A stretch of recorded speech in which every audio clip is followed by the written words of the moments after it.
Началото на месеца стоматолог, който работи в България, получи европейска награда за най-добра практика от Европейското общество за изследвания на качеството. Това, което е важно за тази награда, е, че изборът на победителя се базира на реална оценка на потребителите. Поканихме наградения стоматолог при нас. Това е доктор Гаис Бадер, с когото искаме да обсъдим какви стоматологични услуги се търсят в момента. Добре дошъл. Здравейте. Здравейте, и честито за тази награда. Благодаря. Къде я получихте? В Брюксел. В Брюксел. Аз вече така и обявих, че всъщност това е оценка на потребителите. Да. На базата на какво се взима тази оценка? Организацията е била университетска програма, която изпълнявала обществени поръчки и те след това се отделят и вече се организират и се формат един модел, който се казва ESQR, и проучването основно се базира на удовлетвореност на пациентите, използваните технологии в самите практики и иновациите. Това е вашата втора награда от тази организация, ли? Защото си спомням, че вие ми гостувахте преди време. Тогава бяхте награден... В Франкфурт от друга организация, другата беше на световно ниво. Такъв, да, това е на европейско, другата... Това е европейска награда за най-добра практика. Колко такива награди имате до този момент сте получили? Имаме 2 международни и 1 българска. И всички те са на базата на оценка на потребителите, така ли? Да. Много ми е любопитно. Аз предишния път си спомням, че попитах. Вие обаче казахте, че това се прави тайно, такова поручване. И сега ли поручването е тайно? Да, просто те не пращат или на всичките победители в различните области, пращат документ и директно сертификата, че си победител и толкова. Може и да не отидеш да вземеш самата статуетка, но ти получаваш сертификата предварително. Но трябва ли да бъдеш член на тази организация, за да те включат в това класиране? Не. Как са се спряли точно на вашето име?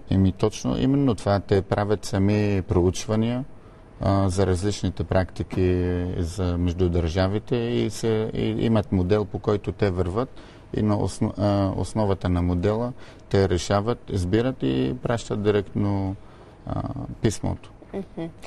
Сега да ми кажете в качеството си на стоматолог, който получи европейски международни награди. И българска. И българска, добре. И местна такава награда. Кажете ми, кои услуги най-много се търсят и конкретно българни? Вие се занимавате предимно вашите пациенти с българи. Да, моята практика е тук в София. Тук в България. Така че от какви услуги най-много се интересуват и от какво се нуждаят най-много?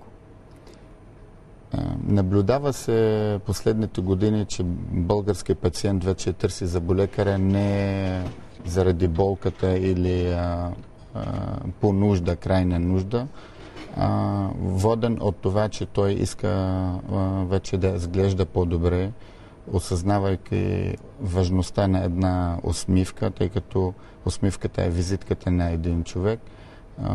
Идват просто от претенции към себе си, че искат да изглеждат по-добре, че искат да се чувстват по-добре. Тоест, напоследък ние наблюдаваме, че голям интерес има към самата естетика и към усмивката. Естетика, но за превенция идват ли при вас? Тоест, културата вече, здравната култура на по-високо ниво ли? Да, това е категорично. Много по-високо ниво, отколкото примерно преди 10 или 15 години. Добре, защо тогава едно европейско изследване излезе с резултати, че българските деца са с най-лошите зъби и конкретно най-кривите зъби с най-тежки деформации? Не им се обръща внимание още като малко. Точно това вече е проблема. Според мен е проблема в България в зъболекарството, профилактиката и детската стоматология. Тъй като вие знаете, че в училищата няма вече зъболекари. Не знам, напоследък семействата са по-заети, не обръщат внимание на децата, не ги образоват медицинско изобщо. Програми няма или няма пари за програми в училищата, няма зъболекари. И така. Но това е странно. Вие казвате, че здравната култура на българина относно зъбите се е увеличила, т.е. че се е повишила, същевременно не се обръща внимание на децата. Така, но това трябва да бъде 10-20 години, за да видим резултата при децата. Тоест, като се увеличава здравната култура, ние резултата не може да го получим след 1 или 2 години. Ние ще го получим след 10 години. В развитите държави програмите за профилактика и детска стоматология са били преди 20 години, 30 години. Кажете ми тогава, след 20 години, в какво състояние ще бъдат зъбите на тези деца в момента, на които не им се обръща внимание? На които не им се обръща? Не им се обръща внимание, да. Ето, ще ходят на зъболекари по-често. С кривите зъби не могат да се... Не, всъщност вече могат и на малко по-голяма възраст, но много по-трудно. Това е хубаво, че говорим за това. Наистина, по принцип, кривите зъби е по-трудно при възрастни хора. Но вече има технологии, с които и аз се гордея с това, че ние прилагаме това и в България. Манипулации хирургични върху костната структура на зъбите, с които ние намаляваме периода почти на половината за изправяне на зъбите. Какво означава хирургична намеса? Болезнено? Предполагам, че... Не е болезнено, защото вече всичко се прави под опойка. Не е тежка манипулация, травматична. Нещо измествате просто или... Не, просто доказано, че съпротивлението на движението на зъбите идва от костната им покривка. Ние правиме едни манипулации върху костната покривка на зъбите, с което ние улесняваме движението на зъбите. И намаляваме рецидива от връщането на зъбите в предишната. Това трябва да се направи преди да се сложат шини. Преди да се сложат шини или брекети, да. Популярно ли е вече в България? Аз не съм учила за първи път от вас. Не е популярно и мисля, че не го правят много хора. Но се прави. Къде се прави най-много? Откъде идва тази практика? Тя хирургично, пародонтологично и ортодонско. Тоест това ние в резултат на това, че искаме да получим по-бърз резултат ортодонско, правиме хирургична манипулация върху пародонта. Така че не знам, малко сложно да ме го разберете. Да, в смисъл ефекта къде може да се види? Например, в кои страни това е популярно? Това навсякъде може да... Крайният резултат е Крайният ясен. резултат, възрастен човек да наслага брекети 2 години, ще сложи 1 година. Да, това е.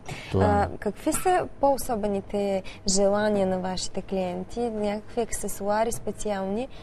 Доколкото разбрах, тук не е чак толкова разпространено, но в Съединените щати, например, в момента хит е татуировка на зъбите. Какво представлява това? Това от 2008 година. Татуировка се прави или на коронките, директно в татуировка, да, на коронките, които се изработват в лабораторията, или на фацетите. А каква коронка? Обикновена. Като се облича за бъде. Не златна, не някаква така. Сега гледаме рапърите и певците слагат и златни, и диаманти, и всякакви, но наистина не е популярно тук и мое лично мнение не върви за сериозен човек да ходи с татуировка. А какви татуировки може да си сложиш на зъба? Всякакви татуировки може да се направят. И наистина това е популярно в Съединените щати. Да, ние гледаме, като гледате някакви клипове и доста рапъри вече. Сред рапърите, не сред сериозните хора. Няма как сериозен човек. Не ви представям вие с татуировка. Аз не си се представя.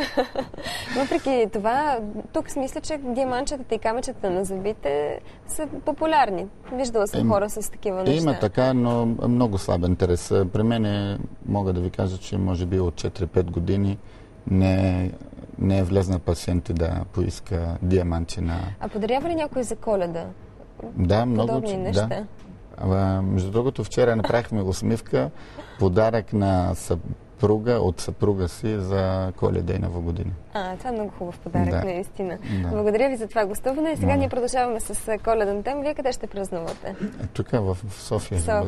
Весели празници. Благодаря и на вас и на вашите много успехи зрители. И награди да получите тази година.